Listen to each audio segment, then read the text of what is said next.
हो आप सब? तो चलो अब जो हम करने जा रहे हैं वो है CBSE class 12th physical education का चैप्टर नंबर 10 जो कि है ट्रेनिंग इन स्पोर्ट्स। बहुत ही आसान चैप्टर है, बहुत थोड़ा सा बड़ा चैप्टर है, मैं बिल्कुल मानता हूं, पर मजा आएगा ये चैप्टर करके। ठीक है, तो चलो स्टार्ट करें।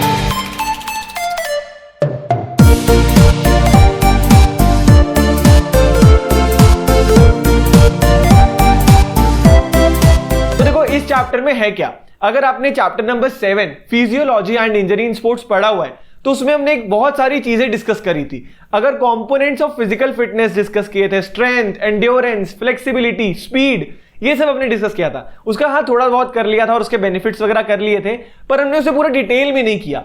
इस चैप्टर में हम उसे बहुत अच्छे से करेंगे, बहुत पूरी डिटेल में करेंगे। चैप्टर का नाम क्या है, हम ये करने से पहले कुछ भी नहीं चलते हैं। देखो है क्या, ट्रेनिंग इन स्पोर्ट्स। ट्रेनिंग क्या होती है? अब जैसे आप कोई एग्जाम दे रहे हो, ठीक है, कोई आपको एग्जाम आने वाला है, उसकी आप प्रिपरेशन कर रहे हो, तो कोई टास्क है उसके लिए आप प्रिपरेशन कर रहे हो, वो पूरी प्रिपरेशन की प्रोसेस को क्या बोलते हैं? हम ट्रेनिंग बोलते हैं। तो ट्रेनिंग क्या है? Process of preparation for some task is known as training. Sports training क्या होगी? अगर एथलीट या कोई स्पोर्ट्स पर्सन कोई स्पोर्ट्स टूर्नामेंट की तैयारी कर रहा हो तो preparation of a sports person for sports competition and understanding the game is called sports training. तो ये होगा क्लियर। सबसे पहला कंपोनेंट आता है स्ट्रेंथ। स्ट्रेंथ हमने किया था, इसकी डेफिनेशन आपको एज इट इज याद करनी है। ठीक है, तो नोट्स डिस्क्रिप्शन बॉक्स में आपको मिल जाएंगे। एज इट इज इसकी डेफिनेशन याद करनी है और मुश्किल भी नहीं है क्या? एक पॉइंट ऑफ टाइम पे एक बार में आप कितनी ज्यादा फोर्स लगा सकते हो एक सिंगल एफर्ट के अंदर, उसको क्या बोलते हैं? स्ट्रेंथ बोलते हैं। It is the greatest amount of force that a muscle और अ ग्रुप ऑफ मसल्स, एक मसल या बहुत सारे मसल्स मिलकर, group of muscles, produce in a single maximum effort. ये बहुत जरूरी है। ठीक है, तो स्ट्रेंथ का समझ आया? क्या है डेफिनेशन याद करो। It is the greatest amount of force that a muscle और group of muscles produce in a single maximum effort. Strength की दो टाइप्स होती है, कौन कौन सी? स्टैटिक स्ट्रेंथ और डायनामिक स्ट्रेंथ। स्टैटिक स्ट्रेंथ का दूसरा नाम हमें याद करना है आइसोमेट्रिक स्ट्रेंथ, क्योंकि कभी कभार सीधा ये भी आ सकता है कि डिफाइन आइसोमेट्रिक स्ट्रेंथ। तो इसमें भूलना नहीं है कि नहीं मैं ये कर लेता हूं, ये नहीं कर लेता हूं, ऐसा नहीं करना। स्टैटिक स्ट्रेंथ का दूसरा नाम क्या है? Isometric strength. और डायनामिक स्ट्रेंथ का दूसरा नाम क्या है? Isotonic strength. स्टैटिक का क्या है? मेरे साथ में बोलो, देखो ऐसे ही याद होगा ये। इसमें ना जैसे आपको याद होगा कि हमने physiology and injury in sports में जब हम इंजरीज कर रहे थे, अब्रेशन, लेसरेशन, कंट्यूजन, इंसीजन, बहुत सारे हमने किए थे। मैंने क्या बोला था कि वर्ड्स डिफिकल्ट हो सकते हैं पर मतलब तो बहुत ही आसान थे। हाथ छिल जाना, मोच आ जाना और ब्लू स्पॉट हो जाना, नील बन जाना, कितना आसान था। इसमें भी ऐसा ही है। इसमें आपको लगेगा स्टैटिक स्ट्रेंथ, आइसोमेट्रिक, बहुत भारी भारी टर्म्स आ रही है, पर अगर आप मेरे साथ साथ में याद करते रहोगे ना तो आपको बिल्कुल दिक्कत नहीं आएगी। एक्सप्लेनेशन बहुत आसान है। अब स्टैटिक स्ट्रेंथ का दूसरा नाम क्या है? Isometric strength. और डायनेमिक स्ट्रेंथ का दूसरा नाम क्या है? Isotonic strength. स्टैटिक स्ट्रेंथ क्या होता है? तो स्टैटिक स्ट्रेंथ क्या होता है? In this strength does not involve muscular movements, यानी कि मस्कुलर मूवमेंट्स होते ही नहीं है या दिखते नहीं है। ठीक है, दो चीजें हैं। Measured by dynamometer. अब ये वैसे इतना इंपॉर्टेंट नहीं है, पर क्योंकि अब एमसीक्यूज आने लग गए तो आप इसको भी याद कर लेना कि it is measured by dynamometer. Example क्या है? Wrestling, judo, weight lifting.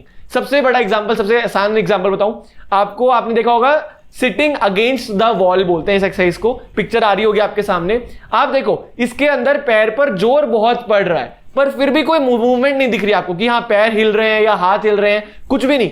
Exercise ये भी हो रही है पर इसके अंदर स्ट्रेंथ धीरे धीरे बिल्डअप होती जा रही है, इसलिए हम इसको बोलते हैं स्टैटिक स्ट्रेंथ। मस्कुलर मूवमेंट्स दिखती नहीं या फिर होती नहीं है। दूसरी टाइप क्या है? डायनामिक या आइसोटोनिक स्ट्रेंथ। ये क्या होती है? In this type of strength contraction and expansion of muscles are important, यानी कि मसल्स हिलते हैं तो ही वो कॉन्ट्रैक्ट होंगे, तो ही वो एक्सपैंड होंगे। Muscular movements are clearly visible, ये बहुत इंपॉर्टेंट है। एग्जांपल पुशअप्स हो गए, पुलअप्स हो गए, ये सब आप कर सकते हो। पुशअप्स पुलअप्स के अंदर आपके हाथ मूव कर रहे हैं, पैर मूव कर रहे हैं, तो इसलिए हम बोल देते हैं कि ये डायनामिक स्ट्रेंथ है। अब डायनामिक स्ट्रेंथ के आगे तीन टाइप्स है, मैं बोलता हूं भूल जाओ इन तीनों टाइप को। आप ये याद रखो कि आप एक डंबल उठा रहे हो, ठीक है, आप ऐसे पुलअप कर रहे हो। सबसे पहली बात, कितना भारी डंबल आप उठा सकते हो, एक ये बात हो गई। क्या हो गई? कि कितना भारी डंबल आप उठा सकते हो। दूसरी बात, ठीक है वो आपने भारी डंबल उठा लिया, कितनी स्पीड से पुलअप कर सकते हो, कितनी स्पीड से कर सकते हो, ये दूसरी बात हो गई। तीसरी क्या बात हो गई?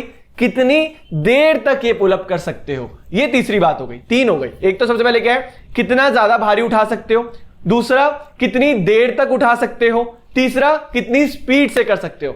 यही तीनों टाइप्स है डायनेमिक स्ट्रेंथ की। ऐसे ही बड़ा बड़ा लोग बता देते हैं, कुछ भी नहीं है।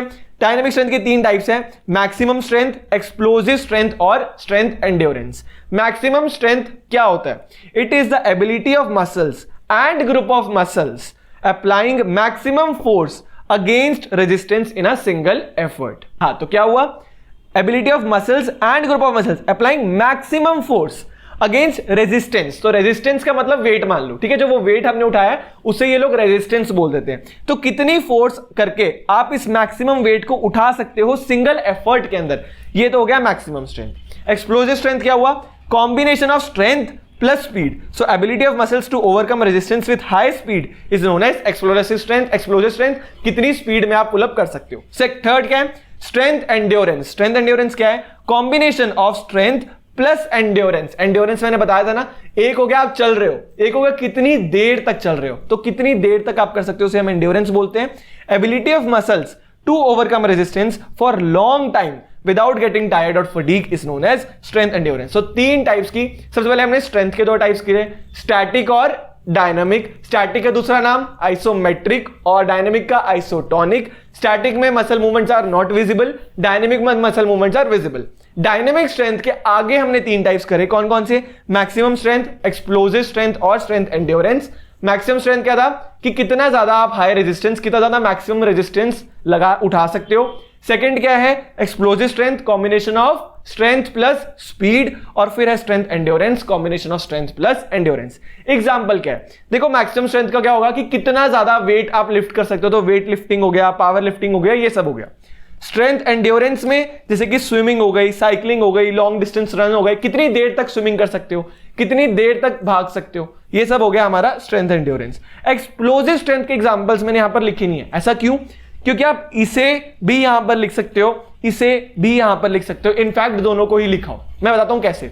पुलअप किया कितनी स्पीड में, तो यहां पर लिख दिया आपने कि power lifting with high speed, या फिर यहां पर लिख दिया swimming with high speed, walking with high speed. ऐसे करके इसके एग्जांपल्स बन जाते हैं ताकि आपको याद रहे, ये बहुत जरूरी है। ठीक है, आपकी एक पर्टिकुलर स्ट्रेंथ है, पर क्या आप अपनी स्ट्रेंथ को बढ़ा सकते हो? बिल्कुल बढ़ा सकते हो। क्या क्या मेथड्स हैं जिससे आप अपनी स्ट्रेंथ को इंप्रूव कर सकते हो? वो है मेथड्स ऑफ इंप्रूविंग स्ट्रेंथ। तीन टाइप की एक्सरसाइजेस हैं स्ट्रेंथ को बढ़ाने के लिए, याद रखना है, बहुत आसान है। क्या किया चलो बताओ अब तक हमने क्या किया? ट्रेनिंग की डेफिनेशन क्या होती है, स्पोर्ट्स ट्रेनिंग की डेफिनेशन क्या होती है, स्ट्रेंथ की दो टाइप्स क्या होती है, स्टैटिक और डायनामिक। ठीक है, बोर नहीं करूंगा। डायनामिक के आगे तीन टाइप्स है, ये हमने यहां तक डिस्कस कर लिया। स्ट्रेंथ को बढ़ाने के क्या क्या मेथड्स हैं? आइसोमेट्रिक एक्सरसाइजेस, आइसोटोनिक एक्सरसाइजेस और आइसोकाइनेटिक एक्सरसाइजेस। आइसो का मतलब क्या होता है? आइसो का मतलब होता है सेम और कांस्टेंट। तो जैसे जो केमिस्ट्री से है आई गेस उसमें होता है आइसोटोप्स, आइसोमर्स, मतलब सेम जो होते हैं। तो आइसो का क्या मतलब होता है? सेम या फिर कांस्टेंट, जो चीज सेम हो या कांस्टेंट हो। अब इसका मतलब क्या क्या है? आइसोमेट्रिक एक्सरसाइजेस, आइसो का मतलब सेम, मेट्रिक का मतलब मसल लेंथ। तो ऐसी एक्सरसाइजेस जिसमें मसल लेंथ ना बढ़े, सेम रहे, उसे हम क्या बोलते हैं? Isometric exercises. Exercises through which length of muscles remain the same during workout is known as isometric exercises. Movement of muscles are not visible और seen to the third person, इसमें भी मूवमेंट ऑफ मसल्स नहीं दिखती है। Examples क्या क्या है?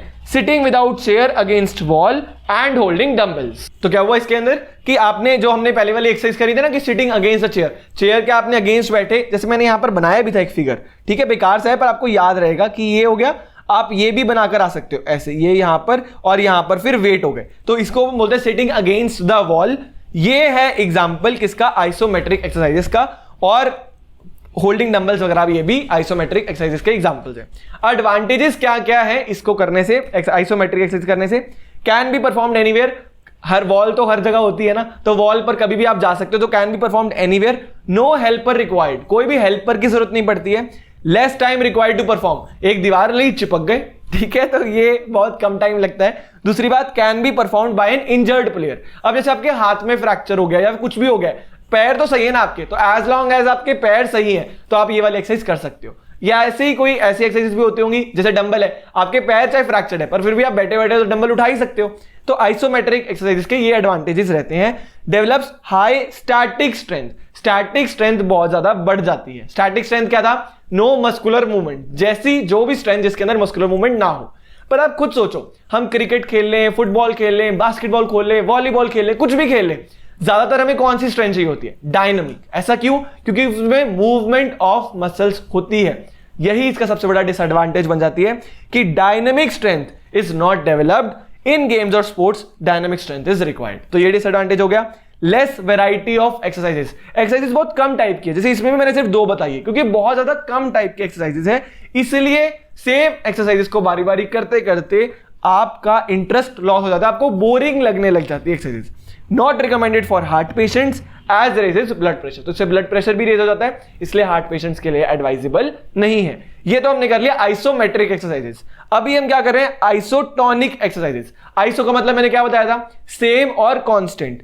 Tonic का मतलब होता है टेंशन, और टेंशन का मतलब वो वाली टेंशन नहीं, टेंशन का मतलब फिजिक्स से इन्होंने रिलेट किया है। टेंशन का मतलब होता है फोर्स, ठीक है? तो आपको ये याद रखना है कि टेंशन का मतलब फोर्स होता है। Constant tension in this type length of muscles can be increased by these exercises. जैसे कि इसके अंदर था आइसोमेट्रिक के अंदर length of muscles can not be increased, पर इसमें length of muscles can be increased. Movement of muscles can be seen directly, इसके अंदर no movements of muscles can be seen, पर इसमें कैन बी सीन डायरेक्टली।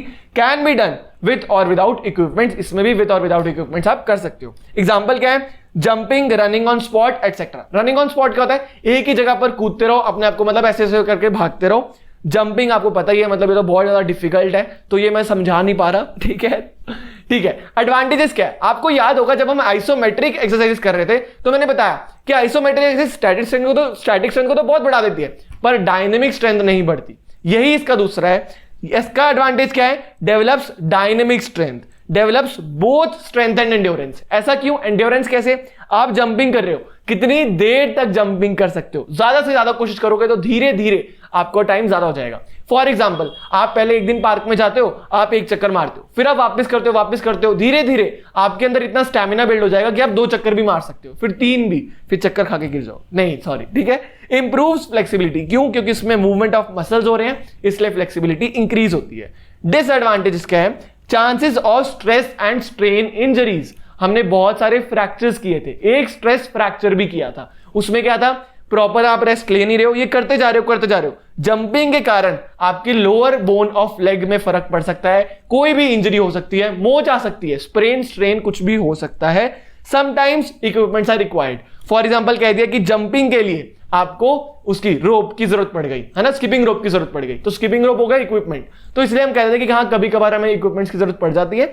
ये इसका छोटा सा डिसएडवांटेज है। तीसरी एक्सरसाइज क्या है? तीसरी है आइसोकाइनेटिक एक्सरसाइजेस। आइसो का मतलब वही मैंने जो आपको बताया था, सेम।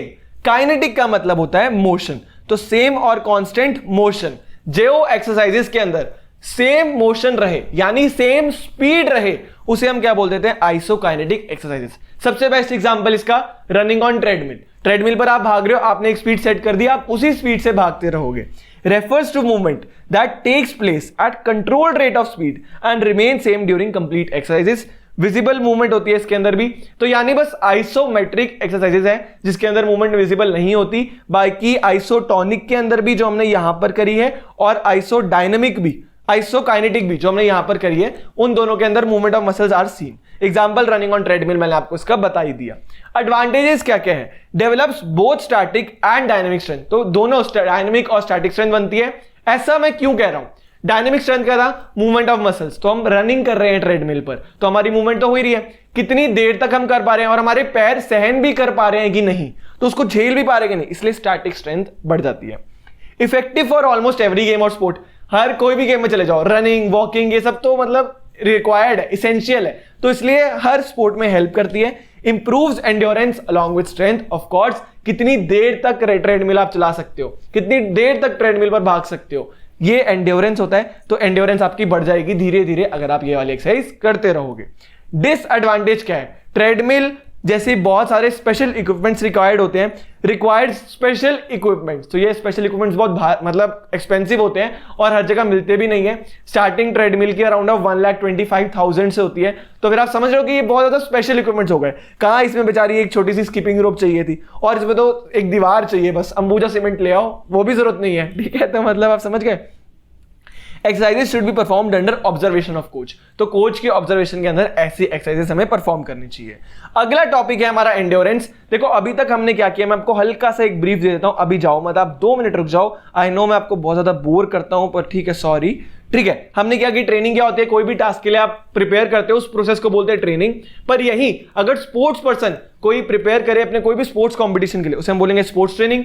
हमने स्ट्रेंथ की डेफिनेशन याद करनी है, बहुत आसान है। कितनी ज्यादा ग्रेटेस्ट अमाउंट ऑफ फोर्स लगा सकते हो सिंगल एफर्ट में एक मसल से या ग्रुप ऑफ मसल से, उसे हम बोलते हैं स्ट्रेंथ। स्ट्रेंथ की 2 टाइप्स करी, स्टैटिक और डायनेमिक। स्टैटिक का दूसरा नाम आइसोमेट्रिक और डायनेमिक का दूसरा नाम आइसोटोनिक।